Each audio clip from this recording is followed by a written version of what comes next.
Le démêlage au doigt permet non seulement de retirer les cheveux morts des cheveux de façon tout aussi efficace que les autres outils de démêlage, en plus, en démêlant au doigt, on casse beaucoup moins de cheveux. Comme vous pouvez le voir sur ces images, où le démêlage au doigt se trouve tout à gauche de l'écran, il y a vraiment très peu de cheveux cassés comparé aux autres outils.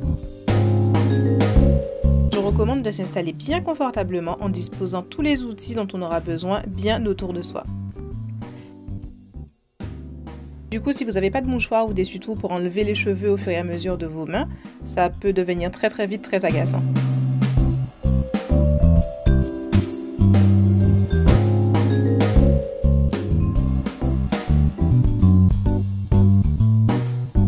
Pour commencer, je passe mes deux mains 2 ou 3 fois le long de la mèche de cheveux que je vais démêler pour d'une part enlever tous les cheveux morts qui sortent déjà naturellement, les cheveux qui tombent le plus facilement, et pour ensuite sentir s'il y a beaucoup de nœuds dans cette mèche. Quand vous passez la main sur la mèche de cheveux, normalement on sent bien un alignement de cheveux, et si quelque part sous vos doigts vous sentez comme une petite boule de cheveux, ou même plusieurs boules de cheveux, alors ces endroits-là en fait ce sont des nœuds, ou en tout cas des endroits problématiques qu'il va falloir démêler délicatement.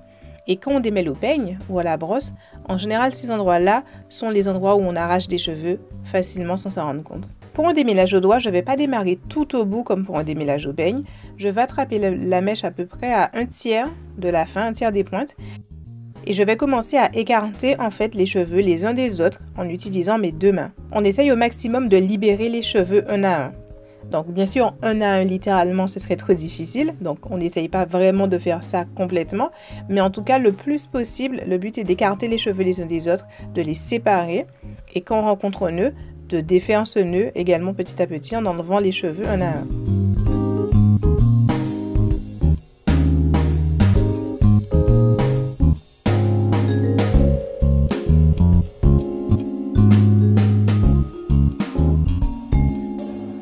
Donc le but du jeu dans un démêlage au doigt, c'est pas en fait d'utiliser ses doigts comme un peigne, donc un peigne qui aurait 5 grosses dents, mais en fait au contraire d'utiliser toute la dextérité d'une main pour éliminer tous les cheveux morts des cheveux et tous les nœuds.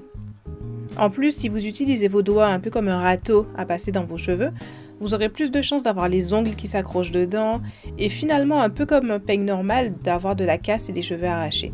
En plus, de cette façon-là, vous allez passer à côté de pas mal de cheveux morts qui vont se retrouver à rester coincés dans la chevelure.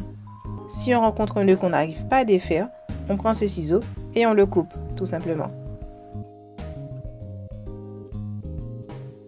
Et on continue comme ça jusqu'à ce qu'on sente que la mèche est entièrement démêlée, c'est-à-dire que quand on passe les doigts dedans, il n'y a plus de boules de cheveux collées entre eux, et que globalement on arrive à séparer les mèches assez facilement les unes des autres.